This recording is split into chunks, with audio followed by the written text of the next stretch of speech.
We've worked for the past 2 years to bring the Book of the Dead back to life. What many people don't realize is that mummies were actually wrapped in the Book of the Dead. The Egyptians acquired and used the Book of the Dead in order to comfort their concerns about what was going to happen to them when they died. For more than 100 years, the Book of the Dead sat in museums as a strange, broken collection of symbols almost nobody could fully explain. Scholars translated some parts, guessed at others, and argued over what the ancient Egyptians were trying to say. There are a lot of gods who would say, well, what did you do? And they would pose, it's almost like going through an exam. So they would pose test questions to the deceased to see if they had done right or wrong. But when AI finally lined up every surviving scroll, something no one expected appeared. Hidden patterns, missing lines, and a picture of the afterlife far darker, stricter, and more unsettling than anything people imagined. A litany of things that the deceased didn't do. So he says, I did not go out and murder anybody. I didn't steal anything. I didn't fool around with somebody's wife. I didn't do this, that, and the other thing. It's very informative and revealing about what probably a lot of Egyptians did do. The lost scrolls that built the Book of the Dead. For a long time, what we now call the Book of the Dead was not a single book at all. It was a pile of loose pieces found in tombs, markets, and private collections. Scrolls torn in half, narrow strips of papyrus with faded ink, and even thin linen bandages pulled straight off mummies. People treated these objects like odd decorations stripped from ancient graves, not pages from a real set of writings. No one could read the signs. No one knew which pieces belonged together. The words were silent, the pictures were strange, and the idea that these scattered scraps once formed whole books seemed almost impossible. By the later Middle Ages in Europe, scholars already understood that the ancient Egyptians buried their dead with some kind of written guide. Travelers had seen mummies wrapped in linen that carried long lines of signs. They had also seen rolls of papyrus tucked beside bodies inside coffins. They could tell these writings belonged to burial customs and probably carried protective meaning, but that was as far as they could go. People in Europe had no way to read hieroglyphs. The language of these signs had been forgotten for many centuries, so the true purpose of those lines and drawings remained locked away. Everything changed near the end of the 1790s, when European powers pushed deep into Egypt. During Napoleon's campaign, soldiers arrived with a team of artists, engineers, and scholars who copied temples, sketched statues, traced carvings, and packed crates of antiquities onto ships. Their giant illustrated report about Egypt, full of detailed drawings and measured plans, swept across Europe and started a wave of Egypt mania. Suddenly, everyone wanted Egyptian objects. Museums competed with each other. Private collectors with money wanted their own mummies. Even small city galleries hoped to buy a coffin, a statue, or a papyrus roll to put on display. That huge new demand changed life in Egypt. Tombs became easy money. Local diggers and dealers began to strip old cemeteries of anything that could be sold: sarcophagi, masks, painted coffins, jewelry, statues, and any kind of written material. Some texts were written directly on narrow linen strips wrapped around the body. Others were painted on long sheets of cloth laid across the mummy before the final bandages went on.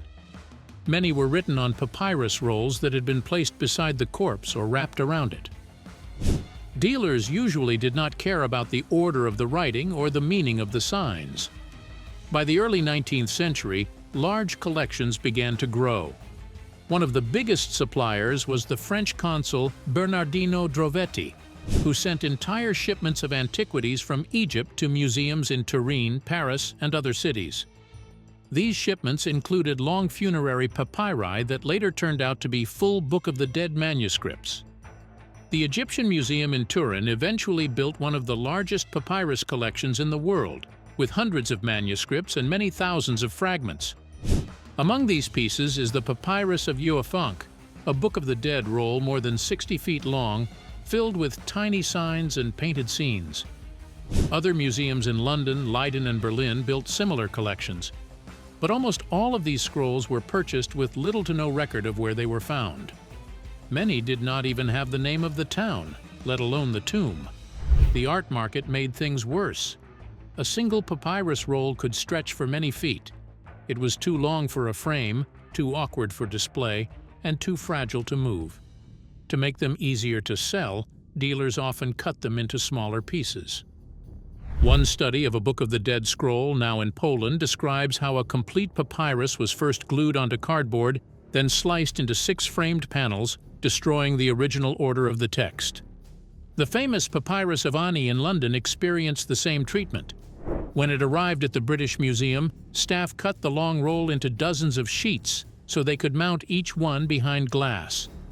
Across Europe and North America, museums and collectors did the same. Continuous books created for a single person were turned into separate wall displays, often with vague labels. The original meaning and structure were nearly lost. Despite all this confusion, careful scholars began to notice patterns. In the early 1840s, the German researcher Carl Richard Lepsius studied the papyrus of Uefank in Turin and spotted something important. Many parts of its text matched pieces he had seen on other papyri in different collections. He realized the scattered fragments around Europe were not random writings. They were parts of a larger tradition. In 1842, he published a full edition of the Turin Papyrus under a title that translates to The Book of the Dead of the Egyptians. The English world shortened this to Book of the Dead, and the name stuck. As the name Book of the Dead spread, some manuscripts became famous.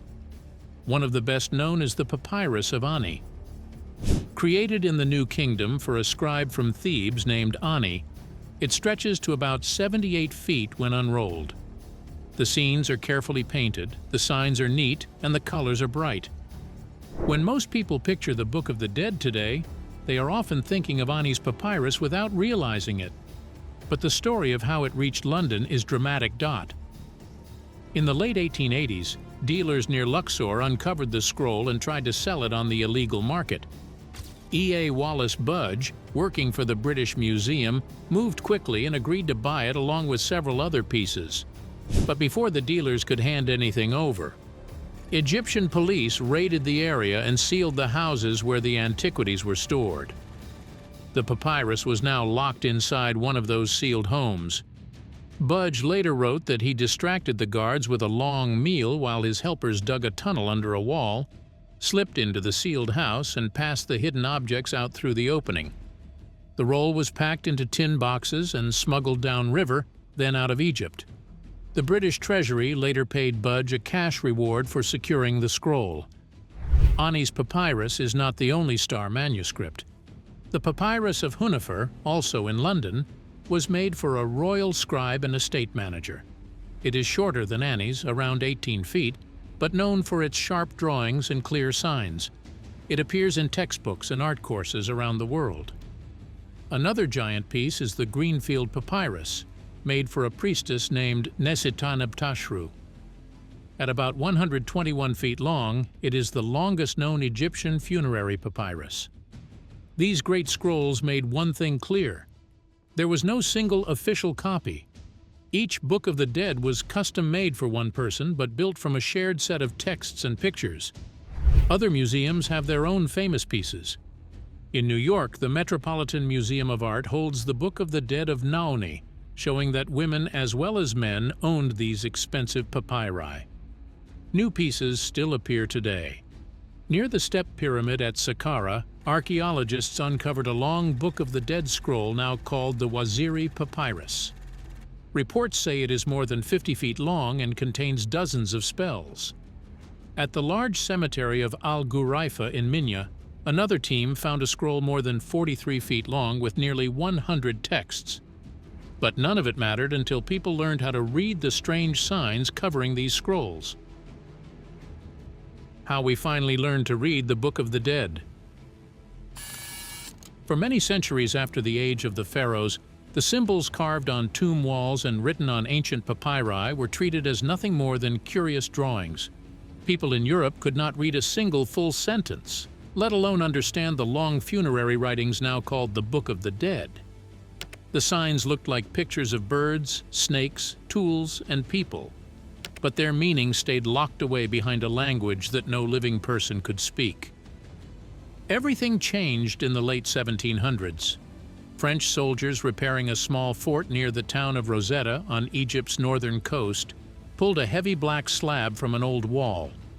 That stone carried the same royal decree written 3 times, once in Greek, once in a flowing Egyptian script now called Demotic, and once in hieroglyphs. Because Greek was still a known language, scholars quickly noticed what the slab could offer. If 3 versions of the same decree sat side by side, then the Greek text could act as a bridge to the 2 Egyptian scripts.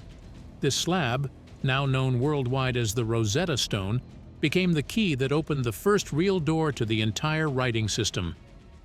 In the early 1800s, printed copies of the Rosetta Stone's text spread across Europe. Scholars argued intensely about what hieroglyphs really represented. Some insisted that every sign was only a picture that stood for a single idea. Others suspected that some signs recorded sounds, much like letters. A British scientist named Thomas Young made one of the first strong advances. He studied the oval-shaped ring known as a cartouche, which clearly held the name of the Greek ruler Ptolemy. By lining up the signs in that oval with the sounds of the name, Young showed that at least some hieroglyphs had sound values. He also demonstrated that Demotic was not a separate code but closely related to hieroglyphs. The major breakthrough came from the French scholar Jean-François Champollion. Unlike many others, he knew Coptic, a late form of the Egyptian language written with Greek letters. Because of that, he had a sense of how older Egyptian words might have sounded. In the early 1820s, he compared many cartouches from different monuments and papyri. He matched repeating groups of signs with the names of known rulers and then checked those matches against Coptic vocabulary. In a famous letter to the French Academy, he presented his conclusion. Hieroglyphs formed a mixed system. Some signs represented whole words, some recorded groups of sounds, and others acted as silent markers that hinted at a word's meaning. Once this structure was understood, hieroglyphic sentences could be read in a real, systematic way instead of guessed from the pictures. With names, verbs, and basic grammar now within reach, the huge body of Egyptian writing slowly opened up. Tomb walls, giant temple gates, and old papyrus rolls, including the Book of the Dead, could finally be treated as true texts. Scholars could now read them, copy them, and compare them. But this work moved slowly. Hand copies were time-consuming, early photographs were rare, and damaged scrolls needed careful study. It took decades for this new skill to turn into reliable printed editions of long funerary texts. In the middle of the 19th century, Carl Richard Lepsius made an important point. He stressed that no single Book of the Dead scroll represented a master original. Every manuscript was simply one version taken from a larger pool of funerary texts. This idea moved the field away from the habit of treating one papyrus as the standard and every other scroll as a flawed copy.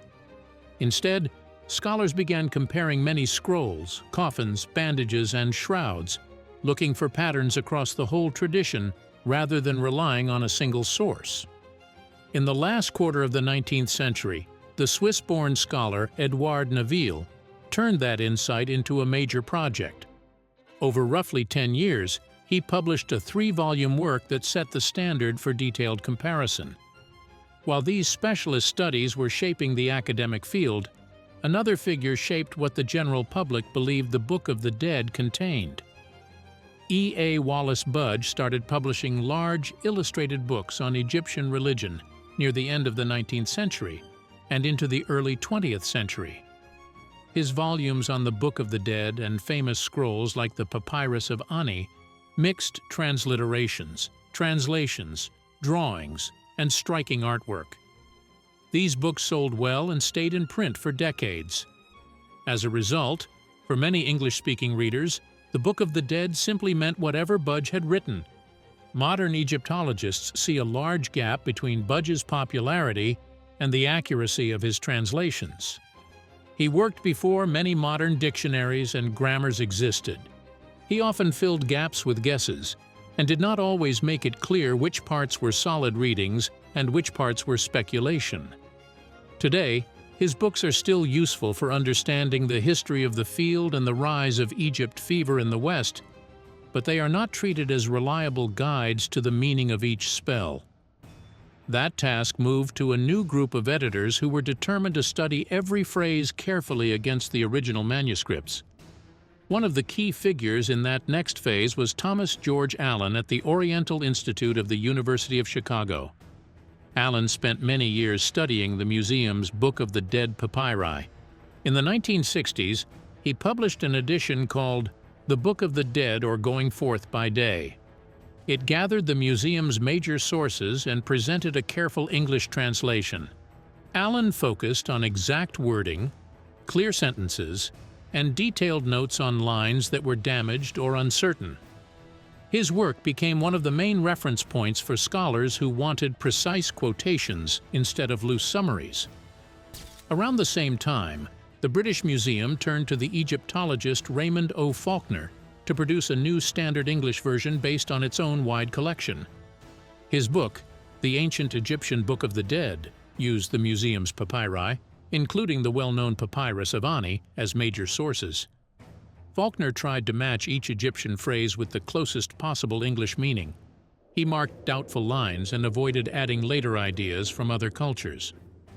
Together, the works of Allen and Faulkner pushed the study of the Book of the Dead into a more exact and text-centered direction. By the late 20th century, scholars faced a different kind of problem. Thousands of Book of the Dead objects were scattered across museums and storerooms around the world. Many photos, hand copies, and printed editions existed, but there was no single place where all known manuscripts could be searched together. To fix that problem, the Academy of Sciences in the German state of North Rhine-Westphalia funded a major digital project in the city of Bonn. That work led to an online archive called the Ancient Egyptian Book of the Dead Digital Witness Archive. It launched in the early 2010s and now lists thousands of objects that carry Book of the Dead spells, along with roughly 200 different spells in total. The site offers ways to study how often two spells appear together, where certain verses were found in Egypt, and how the use of a spell changed over time. Once these texts existed in this digital form, newer tools could help with the work. In recent years, computer scientists and digital researchers have begun using machine learning to speed up many time-consuming tasks. Some projects focus on images of writing. Deep learning models, especially a group known as convolutional neural networks, have been trained to spot individual hieroglyphic signs in photos of carved stone and handwritten papyri. Some tools focus on segmentation, which means breaking a tight cluster of signs into separate shapes so each one can be studied on its own. Others focus on classification, learning how to match each sign with the right entry from a standard sign list, even when the ink is faint or the carving is damaged. But once the writing finally made sense, what it described was far darker than anyone expected. The dark, dangerous afterlife hidden in the Book of the Dead. Now that people can finally read the Book of the Dead with confidence, the first surprise is how different it is from what many imagined. It is not a single story, not a prophecy, and not a warning about the end of time. It is closer to a survival guide. Each scroll was built from small spells and short speeches designed to help one dead person leave the tomb, move through a dangerous underworld, and reach a safe life beyond it. The ancient name usually translates as Book of Coming Forth by Day, which already explains the goal. The dead wanted to rise from the darkness and step back into the light. Modern catalogs count around 200 spells across thousands of surviving pieces. Each copy was a set of choices shaped by cost, local temple traditions, and what the family believed the dead would face. Many scrolls even name the owner inside the lines of text, which makes the entire thing feel less like a general holy book and more like a handmade manual with the owner's identity woven into it. When you look at how the spells are grouped, the main fears become clear. One early cluster, roughly spells 21 through 30, focuses on rebuilding the dead person's body and identity. These lines try to restore the senses, help the person speak, protect their heart, and make sure they remember their own name. Without those things, they could not function in the next world. The next block, roughly spells 31 through 53, deals with threats. These texts defend the traveler from crocodiles, snakes, biting insects, demons with knives, and even the fear of being forced to eat filth in the underworld. Other sections help with breathing, drinking, crossing water, controlling fire, and joining the sun god's boat. When these hundreds of pieces are placed side by side, they reveal a picture of the underworld called the Duat. It is a guarded zone full of hazards, rules, and checkpoints. The scroll does not let you skip this system. It teaches you how to work your way through it. The Duat is described as a night world filled with spirits, monsters, and guardians. It is dark but never empty. There are snakes that spit fire, creatures with mixed human and animal features, and demons whose entire job is to cut off heads or guard the doors. Some spells speak directly to dangerous animals. They command crocodiles and snakes to back away and call on powerful gods to protect the traveler. Even the landscape is dangerous. The dead face gates that do not open unless they know the correct name of the doorkeeper and the exact words to say. They encounter ferries where the boatman refuses to move unless the traveler can answer questions and greet him by his secret title. Other spells describe fields, islands, and long roads filled with groups of spirits who judge or attack anyone who does not belong. One well-known scene mentions a lake of fire. In some versions, 4 baboons sit around the burning pool as guardians. The text says the fire can destroy enemies but protect the just, depending on who approaches. The spells also show constant worry about what happens to the body. Egyptians believed a loose, ghost-like soul was not enough for the next life. To live again, a person needed their body, name, and heart to stay whole. Some spells begged that the skull not be crushed, the bones not be broken, and the limbs not be torn apart, because the person needed every part of themselves to survive in the Duat. Spells about the heart are even more intense. 2 chapters, often numbered 30a and 30b, speak to the heart as if it were another person. The dead beg it not to testify against them, not to turn hostile, and not to speak out of turn when they stand before the scales of judgment. These lines were so important that they were carved onto beetle-shaped amulets now known as heart scarabs. These amulets were placed on the chest inside the wrappings. Other spells promise that the heart will not be stolen, will not be eaten, and will not be taken by a group of heart thieves. More lines say the person will not die a second time, will not rot, and will not lose their place among the dead.